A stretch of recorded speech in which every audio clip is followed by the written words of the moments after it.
really pleased to have Theresa Okokon. She's a Wisconsinite living in New England, a writer, a storyteller, the co-host of Stories from the Stage, and a 2020 Bona alum.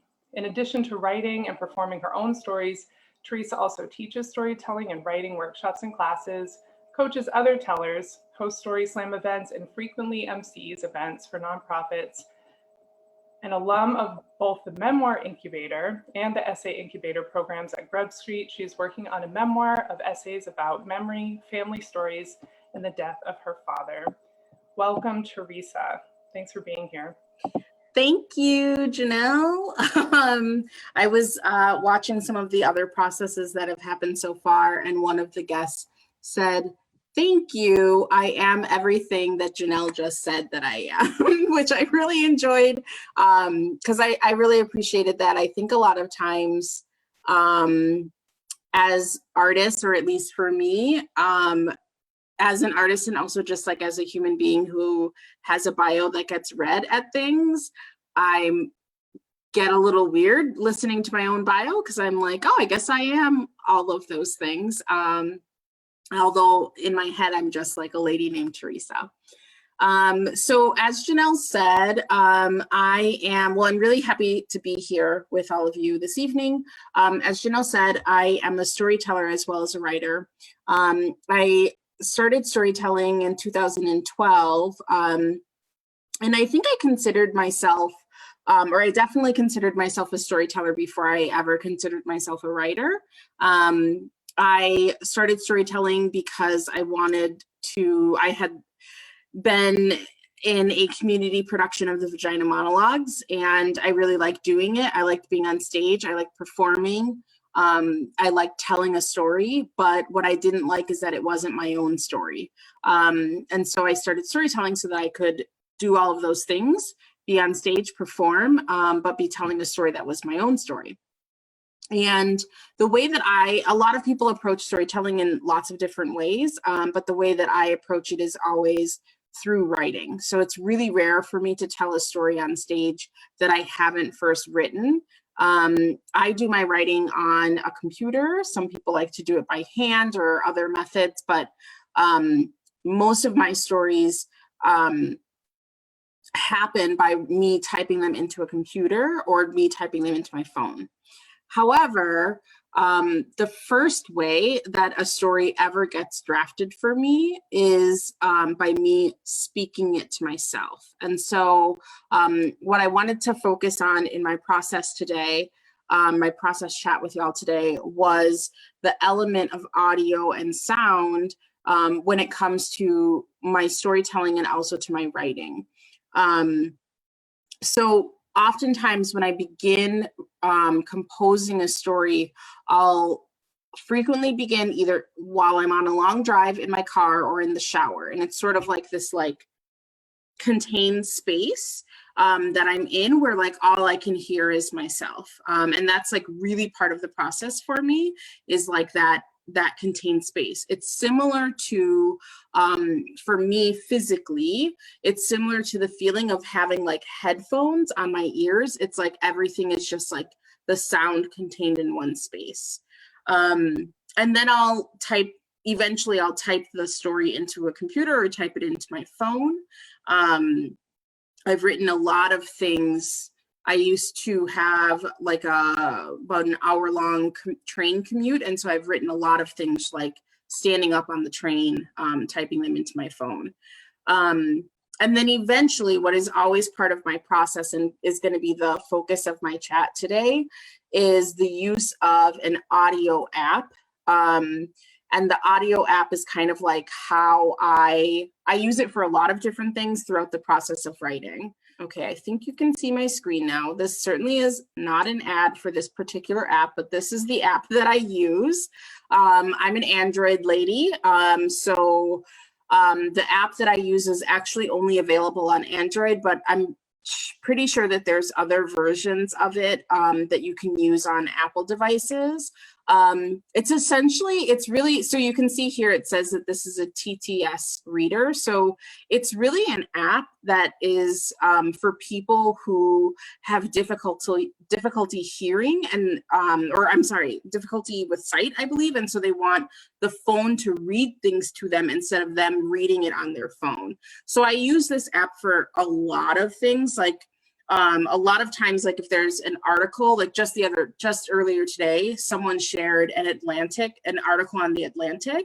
And a lot of times websites will say like, this is a 22-minute read, this is a 30-minute read or whatever. If I know it's going to be a long read, I will save it and then I'll share it to myself later using this app. So you can share to the app and then the app will read it out loud to you. And then you're like, it's sort of like listening to a podcast. Like you get to listen to the app reading to you instead of you like having to be paying attention and looking at the screen. So I use this all the time. One of the ways, or sort of the first way that I use it in writing, is it helps me determine if something is interesting. So what I've done is prepared a couple of things that I've worked on in writing. And so this is, I think this is V2, so I want to go to V1 first. So this is an essay that I've been working on, and the essay is called Mother's Day Brunch. And you can see here, this is the first draft of the essay. And so the first draft, I'll read the first two paragraphs to you. For 2.5 years, I taught trauma-responsive yoga at a middle school in Dorchester, a neighborhood in southern Boston. Eventually, my contact at that school became the principal at a different Dorchester middle school. This school, same as the last one, had an almost entirely Black student population. When the new principal started, he hired me to teach yoga and mindfulness workshops to his faculty, staff, and parents of kids at the school. Once, he invited me to lead a short gratitude meditation at their annual Mother's Day brunch. While Boston is a majority-minority city, spaces with all people of color is not what most folks imagine when they think of Boston. That is, in no small part, why I live in southern Boston. I like the feeling of being surrounded by skin that looks like my skin. When an ex-boyfriend once told me, whenever we hang out at your house, I'm always the only white guy around, and I always feel like I stick out like a sore thumb, I just shrugged and snorted out the retort, well, welcome to my life. Welcome to what my whole life has been like, brah. While walking into the auditorium for Mother's Day brunch, I was faced with a room filled with brown faces. So for quite a while, this essay existed in this form, right? So it started off with those two paragraphs. These two paragraphs does something that I, as a writer, tend towards doing. My writing teachers and mentors call it a throat clearing. So I have the tendency to start a piece of writing with like a whole lot of information that's like kind of relevant, but like maybe doesn't actually need to be there for the essay to be strongest. And for me, it's very hard for me to know when I am doing that. And part of the way that I know when I'm doing it is by listening to it out loud. The problem is that I am a storyteller, right? So like this piece, Mother's Day Brunch, is an excerpt from my memoir that I'm working on. The memoir obviously is meant to be read on a page, right? But I'm a storyteller. And so I can make almost anything sound interesting with my voice and the way that I read it. So even when I read my own words to myself in my head, I can make it sound interesting to myself. So part of how I was getting all of this feedback on this essay of like, I don't like how the essay starts. I don't like how the essay starts. And it wasn't until I put the essay into this voice reader that I was like, oh, I get it. These two paragraphs are not interesting. And the essay really doesn't start until the moment when I walk into the brunch. So by listening to the essay in that app, I was able to cut out those two paragraphs and instead begin the essay with, entering the auditorium for Mother's Day brunch, I'm greeted by a room filled with brown faces. So I hope that makes sense, that it's sort of like that's one of the ways that I use the app, is to listen to, do I want to listen to this thing speaking to me?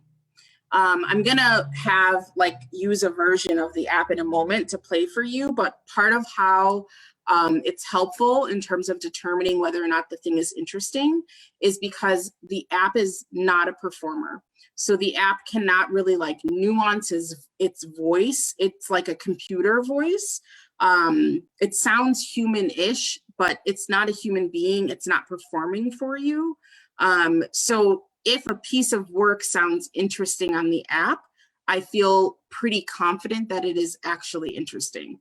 Whereas if I get bored listening to it on the app, I'm like, this is probably very certainly boring because I'm bored listening to the computer say it to me. Another way that I use this app is that it helps me determine the pace of things. So there's a lot of different ways that you can pace a piece. And for me, pace is really, really important. And this is like a piece of feedback that I give to other writers frequently, is like, look at the pace of this paragraph. And is this paragraph following a beat in a way that you want it to follow? So for me personally, as a writer, I tend towards, generally speaking, one of two paces. The first pace is a staccato, which is very short sentences, usually 3 to 5 word sentences that quick follow each other. The other way that I tend towards is quick, slow, quick, slow. And I do that as a performer. It's part of when I write to perform, it is part of what I do on purpose. I want it to sound a certain way and I'll write it in that direction. But even as a writer, I want my readers to have what feels like a sonic lyrical experience. And so I'll still try to write that into it. To give an example of how pace kind of works, I pulled up 2 songs. So and Janelle said that I'm allowed to play music because she's fancy and she has licenses. The example for staccato pace is this Johnny Cash song. So I'll play that for you. Can you hear sound? Okay.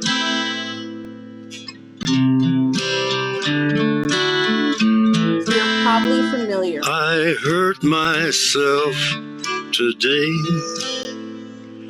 to see if I still feel.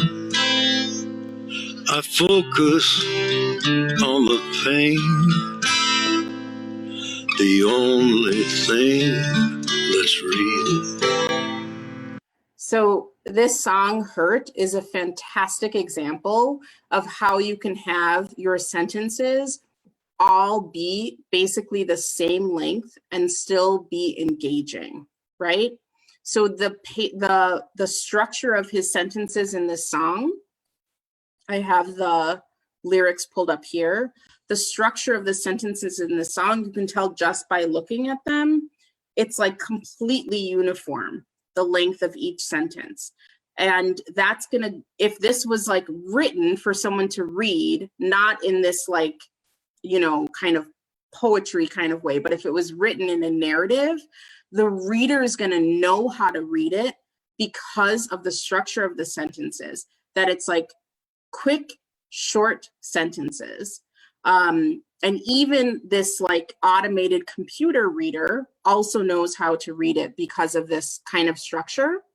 So what I did for this example is I just Googled, I think I Googled audio to text reader, and you'll find websites that will do for you what this app that I use on my phone does for me all the time. So this is called naturalreaders.com. I thought it was kind of cool because they have this thing that you can switch it into dyslexia font. I don't know if that makes it actually better for people who have dyslexia, because I don't have dyslexia, so I don't know what that experience is like, but I thought that it was an interesting feature. And I'm going to have this website read this portion for you. Beneath the stains of time, Well, let's start at the feeling. beginning. I hurt myself today. To see if I still feel. I focus on the pain. The only thing that's real. So like it already knows how quickly to read it. And that's because of like the structure of the sentences. But this also gets into one of the downfalls of using these apps, which is also a bit of a benefit in my opinion, but we'll get to that. So it's these really short sentences. And so even if I had written this and I wanted to, the phone to read it back to me, it's reading back to me these really quick sentences that show me that a reader is probably going to pick them up, interpret them at this kind of a pace. An example of a song that follows that quicker, quick, slow, slow, quicker, quick, slow, slow is Naughty by Nature. And I want you to even before they start rapping in the song, I want you to just listen to the beat of the song, because it's more the beat of the song that does what I'm talking about. That you'll hear that right in the beginning. Give it up for Naughty by Nature!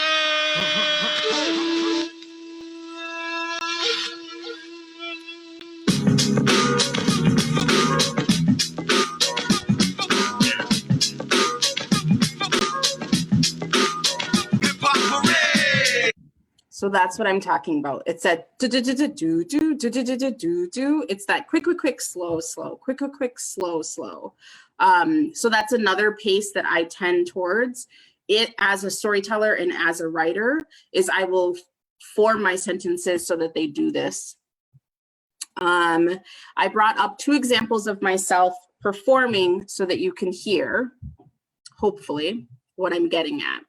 So this first one is, hold on, I forgot which is which. I think this first one is more, let's go with this. This first one is the staccato pace. Come on, Shannon, I will never go with that. Jagged Little Pill, Tragic Kingdom, No Need to Argue, Whip Smart, White Chocolate Space Egg, Exile in Guyville. There are some albums that just take me to a place. So it was super intentional that I started this story in this way. It's one of the ways that I get an audience's attention when I first come to the microphone is by very intentionally directing the pace that I'm speaking with. So I'm like, da da da da, da da da da, da da da da. That's how I'm getting them to pay attention to what I'm saying before I let myself get into the story. That's staccato pace. This is the quick, quick, fast, which is a little, for me, it's a little harder to catch. You can call me an asshole, but I always find myself giggling when I see a grown man running for the train. I'm not talking about guys that are dressed in like regular everyday clothes, because in that case they're probably running to get to the doctors or to an appointment at their kid's school or something, and that's no laughing matter. I'm talking about a grown man in a business suit just full out racing, running underground at downtown crossing. That makes me laugh. So that shows that I was very intentionally like, you can call me an asshole, but da da da da da da da da da da da da. I'm not talking about da da da da da da da da da da da da. I do that like very, very much on purpose. I make it seem like it just happened naturally, but I plan for that to happen. The last way that, so one of the limitations of the app that I was talking about earlier is that the app very much relies on, it relies on a very like,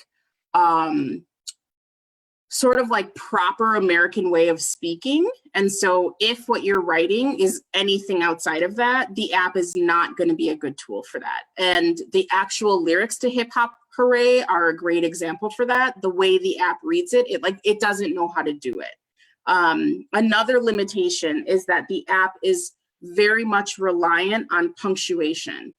So even though the lyrics to Hurt didn't have any punctuation, because they're like a very proper way of speaking, the way that it's written, the app knows how to read it. Because the lyrics to Hip Hop Hooray are not a proper way of speaking, the way the app reads it is like in no way really how you would want to experience it. We'll listen. Don't lamp.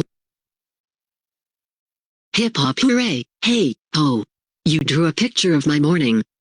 But you couldn't make my day, hey. I'm rockin' and you're yawning. But you never look my way. It's horrible. It's like hard to listen to. It's hard to listen to. But that's part of what I like about the app, right? Is that it is not a performer. If you listen to that in actual Naughty by Nature, we'll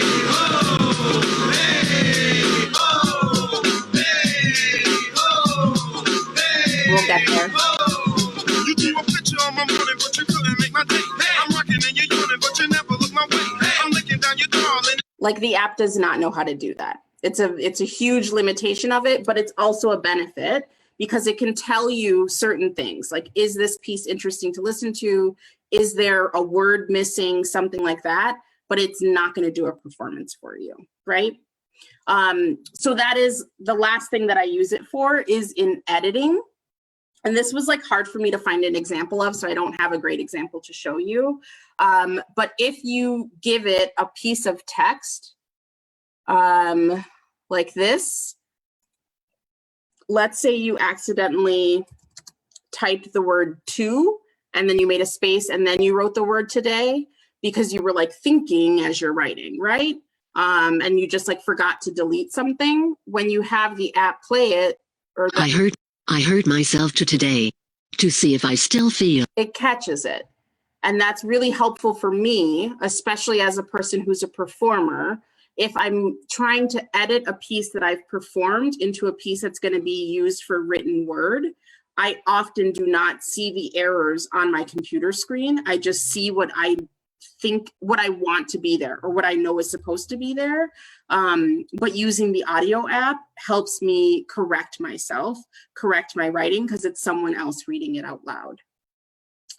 Oh, and I also just wanted to share, so for me, at least eventually, this app is like a friend to me. The sound, this computer's voice is not the same one that's on my phone. But the voice that's on my phone is like so familiar to me that I recognize it as like a person that I know because I use it that frequently, to the extent that outside of my house, I can hear people on the sidewalk.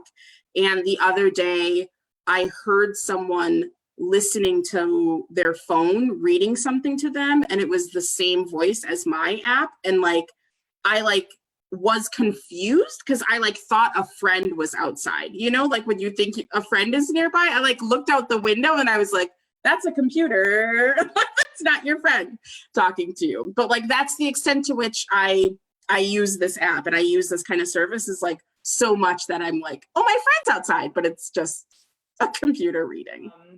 That was great. That was really instructive. Thank you.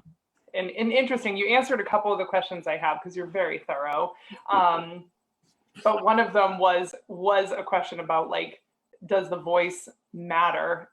Did you have to find that familiar voice or was it just a matter of listening to it so frequently? I think it's a little of both. I was lucky that I did like the voice that is in my computer or is on my cell phone. I have the same app on my e-reader because I also use that app when I have I was in a memoir class, right? So the memoir incubator class, and I was reading a classmate's manuscript, their entire manuscript every week. So it's 300 pages to get through. And I very rarely have 300 pages worth of time to sit down and look at a page and be reading it. So I would have the app read it to me. And the tone of that same app's voice on my e-reader is slightly different than it is on my cell phone, and I prefer the cell phone's one. That's interesting. I was thinking about that the attention grabbing staccato and how it's instructive. It's like a teacher voice, and I wonder, the way that grabs attention is I would imagine is probably keyed way into like how we're trained to basically like become alert to instruction. Yes. And so that was just an observation and something that, I mean, I've seen you perform a number of times, and I'd never really thought about that. And it's interesting that both of those methods accomplish a similar thing. And I wondered if you thought about that and why. In the example that you gave of this, the quick slow, you open with an invitation to call you an asshole, which of course is like very attention grabbing. And like, that's going to bring people in, but I know that that's a bigger pattern. So do you know why they both do the same thing, even though they're such different approaches? I mean, psychologically, no, I do not know why they both do the same thing. Now in thinking about it, I feel like I tend to use the quick, slow, as a way of delivering a joke. And so I feel like that kind of method works better for things that have more levity to them. And for a thing that is more serious, I'll use the very short sentences, because it's kind of like how you said a teacher voice. I mean, it's a little punitive to talk that way when you talk in this like boom, boom, boom kind of way. And I mean, if you imagine a different version of Johnny Cash's Hurt, where it's just like, you know, far more flowy and lyrical, it's gonna feel totally different if you use a different length of sentence. Yeah.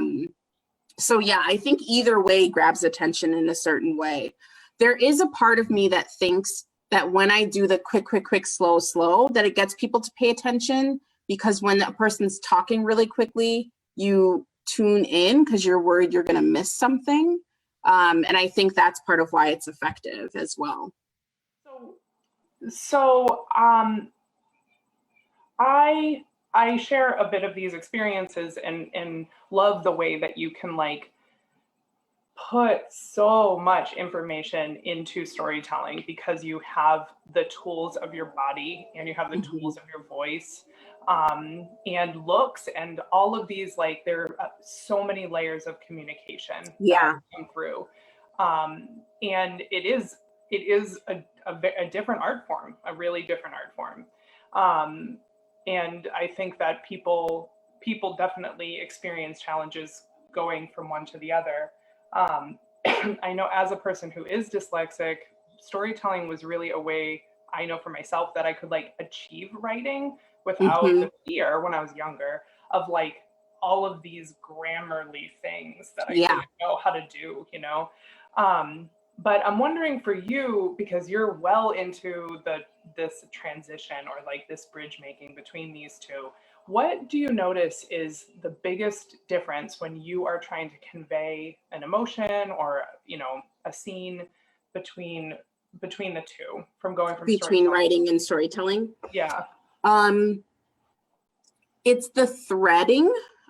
So when you're performing something, a lot of times you don't need as much like connecting words all of the time, because as humans, we like know how to listen and kind of put in words that aren't there. We make those connections by listening. And also the performer makes them with their body and their voice, right? But when it's written, you have to do all of the threading or the thing falls apart. You can't rely on someone putting in a word or putting in a pause even. Like you have to direct where the pause goes, and you direct that with your punctuation, you direct that with spacing, whatever, or with the shortness or length of your sentences. You have to direct that in a different way. So for me, that's part of the biggest thing, is that like I have to do more work on a written page to make it read the way I want it to, because I'm not in control of the voice in anybody else's head, the way that I control the voice going into your head when I'm performing as a storyteller. Using it in audio like helps to basically understand if it's interesting, almost Mhm. because like the voice itself is boring. And so, Mhm. you know, like, Yes. you have to, yes. and I listen to articles as well through an app similar to that. And sometimes I'm like, feel like I'm drifting away. Yeah. Because, you know, it's robotic, literally. Mhm. It is a robot. Are there, it's not a friend, it's a robot. What are, aside from like understanding if it's interesting or like picking up on double words, are there other things that surprised you? You know, first, did you start to use that method mostly for time efficiency and then notice that it would help with these other things? Or how did you start to do that? And what are some surprising things, if any, that you noticed that like weren't your initial intention? Yeah, so I think the way I started to do it is because I was in a writing class, and I was struggling to transfer something from a piece that performed well to a piece that read well on the page. And in class, I hate to say this because like I really like this person a lot now, but I had a classmate who I didn't like very much. And I asked her to read my piece out loud to me. And that helped me like figure out what I didn't like about the piece, because it was no longer being read in my voice. Because, you know, like I said, like I can make anything sound the way I want it to sound by directing my voice, you know. But having it come out of her voice where I'm not in control anymore of how it sounds. She picked up errors. Like I have the tendency to mess up like through, thorough, though, those words that like kind of look the same. I'll mess those up all the time when I'm writing, when I'm typing. And she caught those, obviously reading it out loud, because she's reading, you know, like she's reading a piece that she's never looked at before. So it worked really well to do that in class. And then I was like, how can I because I can't just like call this person all the time and be like, hey, I don't like your voice that much. Can you read this out loud to me? You know? So it worked for me to, I was like, I wonder if I can make my phone do this, you know, in some way. So that's how I first started doing it. And now it's actually kind of detrimental that I like this computer's voice now, because it doesn't bother me as much as it used to. So maybe I need to switch to a different app to like keep my ears fresh on it, but yeah. That's really interesting. Is there anything that is there anything in that transfer process of like writing for the page that you like, that is different than what you had thought initially? Yeah, I think a lot of times you can say more when you're writing for the page than you can for a story, without having it feel distracting. The more detail, like sometimes there's so much detail in what you tell as a story that it's like it gets too meandery, and it feels meandery because you're listening to it. Whereas on the written page, sometimes I feel like I can meander a tiny bit more, because a person's going to read it, and like the way that a paragraph is split or something like that just makes it feel more contained in some way.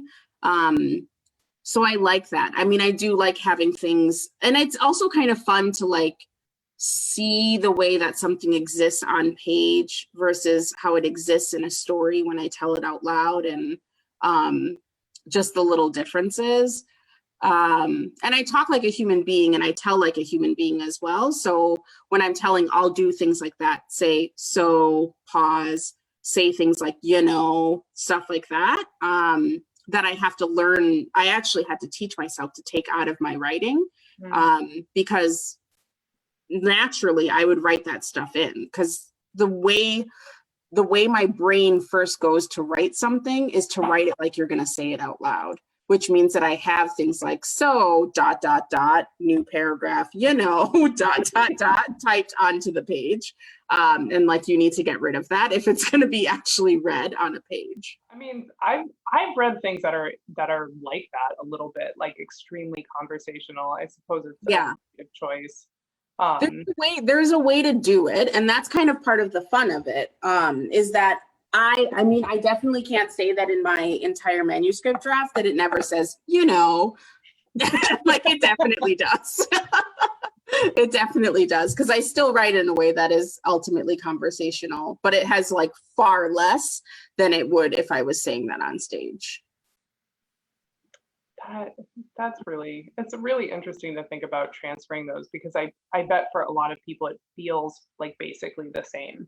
It's really not. It's really not. It's really not. One to the other, even, you know, because you and I have definitely been at shows where writers are performing, and it shows, you know, it shows, because it's a different thing, and so things don't lift off the page just as easily as they don't settle onto it, you know. I think on the page is like almost always slightly more formal than out loud is. Yeah. Did you have the experience when you're performing, do people ask you like, or if you'd send them a copy of your story? Did you ever have that experience? Send them a copy of it written? Yeah. I have had people, I don't think I've ever had anyone ask to have a copy of it. Well, actually, maybe that's not true. Maybe they have, but I don't think I've ever done that. But I have had people hear a story and then be like, oh, you should really publish this. But like, that means it's almost like, obviously it's a compliment, right? Like it's not like a thing that I'm like, no, I'm upset that you would suggest such a thing. But it's also like, I have to do an entire rewrite to publish something, because I can't just send the note, the written form of what I just read on stage and get that published anywhere. Like I now, I mean, there was a time when I thought I could, but like I now know that like that version of it is just not the same. Doesn't read well on a page. I can make it read well, but to have another person read it is just not going to work out that way. I thought about that, because your writing, your storytelling is like, it's very dense. There's sirens happening outside my house. It's very dense. We live near each other, so they'll probably be over by my house. Sorry about that, folks. It's a city. And so I can imagine like people wanting to sit with things longer, which I think is also, when you were talking about the meandering nature of things, which I'm a huge fan of, both in your writing and generally, like I like to feel almost like I've gotten lost. And when I'm reading, that does generally require me to have to, like, sometimes I have to be like, where did this start? Like, I didn't know I was going on this kind of a journey. I didn't pack. I have to go back to the beginning and make sure that I'm prepared to like go that far. And you can't have that in live storytelling, you know. You can't go as far. You really can't go as far. That's really interesting. It's funny because these, like I said earlier, like when we first started, when someone reads my bio, I'm like, oh, I suppose I am that person, you know, but like, I don't actively think of myself as that person. And the same is true when people talk about my storytelling. I did not naturally call myself like, oh, I'm a storyteller who tends to be lyrical. Like I learned that because other people were like, it's very lyrical. For example, the way that this happened, you know, and I'm like, oh, I suppose that is lyrical, you know. And the same about the density of my storytelling, the density of my writing, the tendency that I have to pack in a lot of details, but still do it in a way that doesn't feel, hopefully that doesn't feel like we have no idea where we're going, is like a thing that I learned through critique and through feedback. I could ask a lot of questions about that process, but that's a different process for sure. So I will refrain. Critique, I could have a whole series on critique.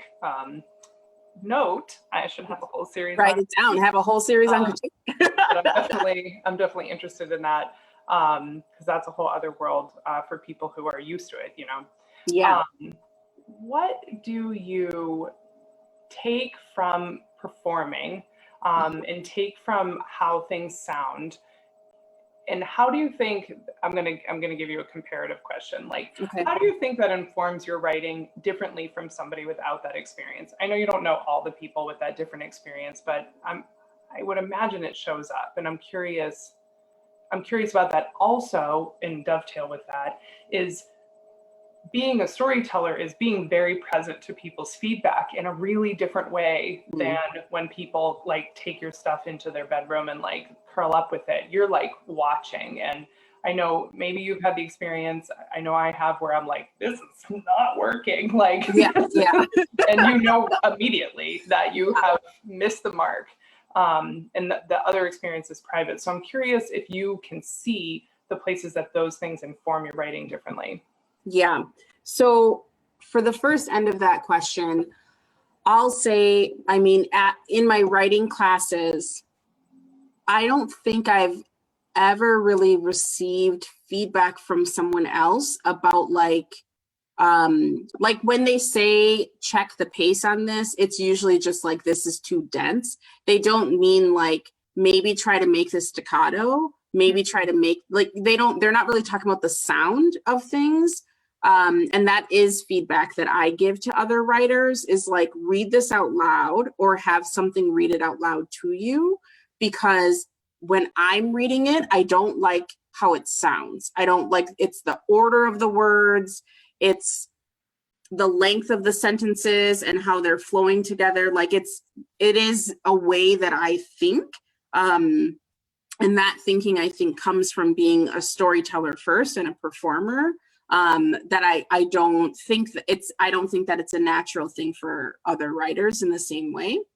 And the difference between the immediacy of feedback as a storyteller, like you said, is like the audience, it's not even like feedback. It's like as they're experiencing it. Like feedback comes after an entire thing is experienced and then someone says something usually, like, but as a storyteller, it's like you're getting that moment to moment.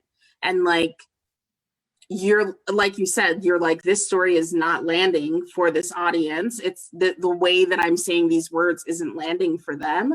And that's part of what it's like to be a storyteller. And then also the audience almost always will come up to you afterwards, you know, and talk to you about it and talk about like how they related or this part stood out to them or whatever. As a writer, as I've started to publish things over the last, I think like year and a half that I've started having my writing published,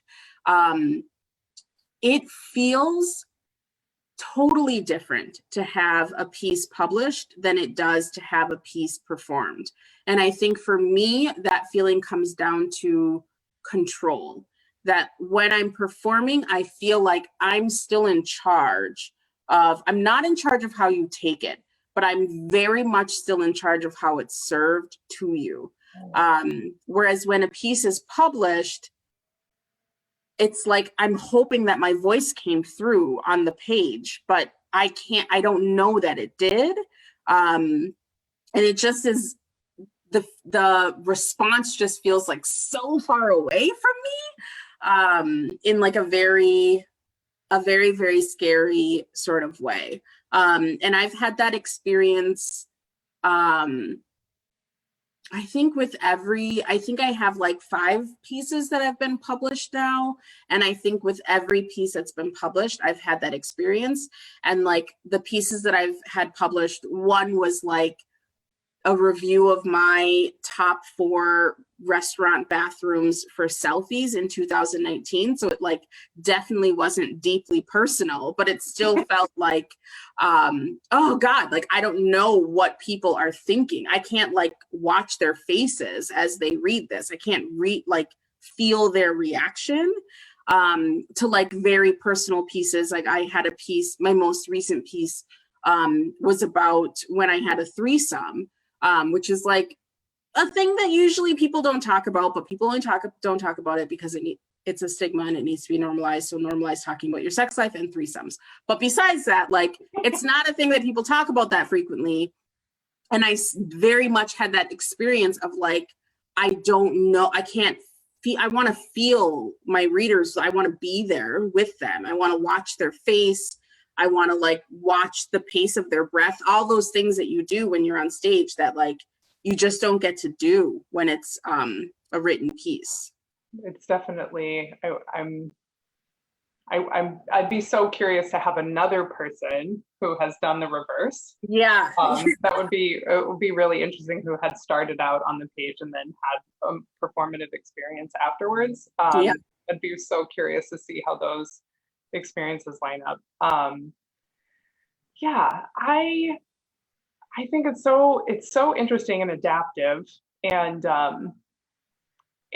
you are a person, I happen to know you personally. Yeah, too. I'm very lucky, but you are a person that you think very deeply about your process, which is one of the reasons why I was interested to have you share in this venue, because I know that you're not only doing your creating, but you're also thinking about how, like, you're a crafts person.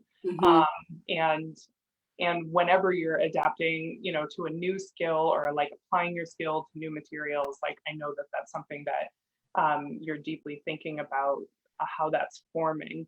And they always inform one another, right? Like you can't just like completely leave a set of skills behind. In that vein, it's interesting that like one of the ways that you get attention audibly is a teacher way, which is also something you are. Like, I have a question that it bridges another part of your experience. Sure. Hope it's okay to say it. I don't think it shouldn't be. When you give instruction in yoga, you had a yoga business and you're a yoga teacher. Do you find that you give that kind of very short and precise instruction in classes? Yes, absolutely. I absolutely tend towards the short instruction. Like, put your left leg on the ground, put your left knee on the ground, extend your right foot out to the side. I'll definitely give those quick instructions. But then I will usually move into something like, if I'm talking about the breath, I'll very quickly cue and inhale, cue and exhale, cue and inhale, cue and exhale. And then I'll start to be like, let your belly fill up, and try to like kind of soothe people in with those sort of longer sentences with a little bit of quick in there. I definitely do that as I'm teaching, for sure.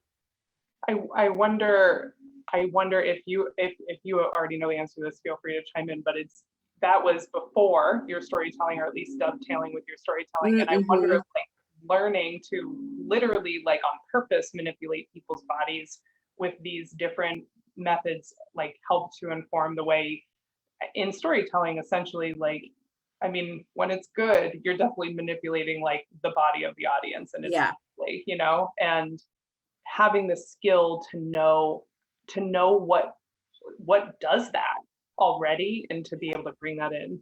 Yeah, so actually this is interesting.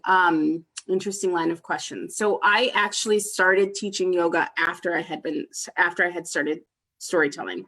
I was storytelling, I think, for about a year longer than when I first started teaching yoga. And I think that my storytelling very much informed the way that I teach yoga. I see a single yoga class as a story with a beginning, a middle, and an end. And like you're climaxing in the middle, you want like the peak of it in the middle.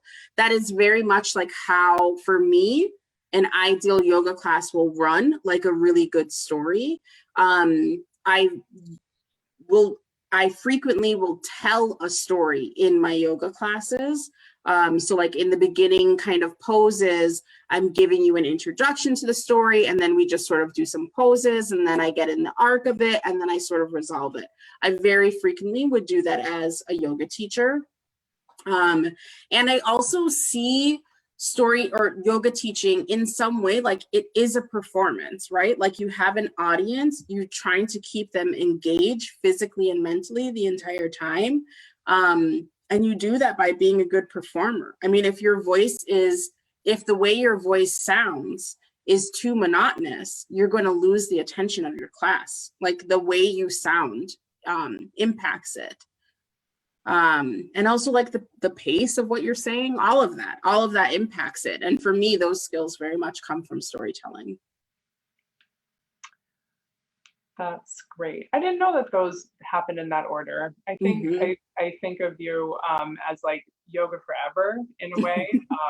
Well, I was practicing yoga for much longer than I was telling stories, but I first told a story on stage in 2012, and I started my yoga teacher training in October of 2013. So they're close, but stories were there first. I'm gonna try to be a little woo here and just say that how interesting it is that the first time I met you was at a storytelling event at a writer's home, Edith Wharton, the Edith Wharton show. Oh yes. And so so that is interesting, isn't it? Yeah, and she's a writer for the page. And we were in that barn. Yes. It was a good show. And so I don't know, somehow it feels weirdly full circle. I'm into it. It is pretty full circle. And I think a lot of times, I think since I'm a person who's, pretty involved in the storytelling community in Boston, / New England, I think I know a lot of storytellers, right? And then I started taking writing classes in Boston about 2 years ago. And so I've started to meet a lot of writers, like people who consider themselves writers as opposed to storytellers. And in that, I know that there are so many writers who want to be storytellers and so many storytellers who want to be writers and like are not sure how to make that bridge. But I think as like we as artists know that there's a bridge, but the audience often like doesn't, like they're like, isn't it just the same thing, like you wrote a story, but they're really they're not completely separate crafts, but they're quite separate. Yeah I mean I would say that the separateness is probably similar to like performance versus video work, like there's movement involved and there's like there's a fourth wall and all of that, but like it's a really different medium. Yeah, that's really interesting. Well, yeah. all of the questions were mine, which is fine. If anybody has any last minute requests, you can pop them in and we can probably fit them in before we close out. Is there anything for you that you're like, oh, I wanted to connect these two things, or did you have anything else? You don't need to. That you want? No, I feel like I've never taken a writing class and not said, you guys should really use an audio app. And like, I say it all the time and I really, really mean it. I think for me, it has a fundamental impact on the process of my writing. I never write anything without having my app read it out loud to me. I do it all of the time. It's always part of the process. Even sometimes when I write a Facebook post, if it's a long Facebook post, I will have my app read it to me because it's helpful. It's helpful to hear something from another person's voice or computers. Yeah, I'm definitely going to use that.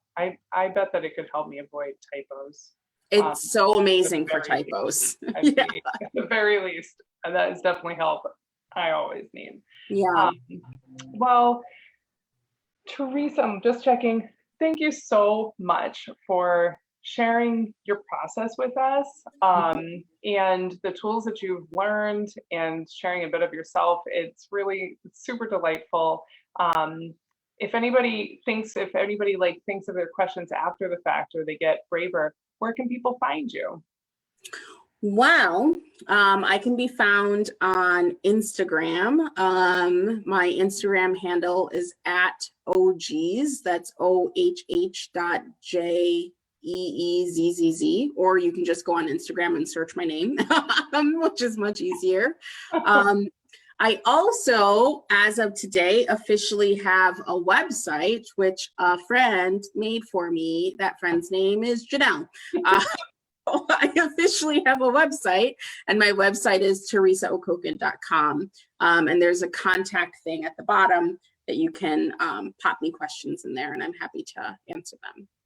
Yeah, I can definitely say that Theresa is a multi-talented, hardworking lady who is constantly hosting, performing in, teaching classes. So if you have a need for storytelling or writing in your life, Theresa is your woman for sure.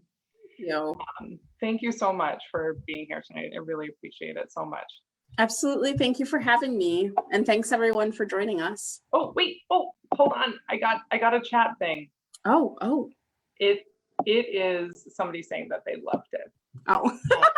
They loved it. Thank you so much. Thank you for sharing the tricks of your craft. Oh. Thank you, Brian. All right. Okay, I didn't want to leave without that. All right. Bye. Thanks, y'all. Bye.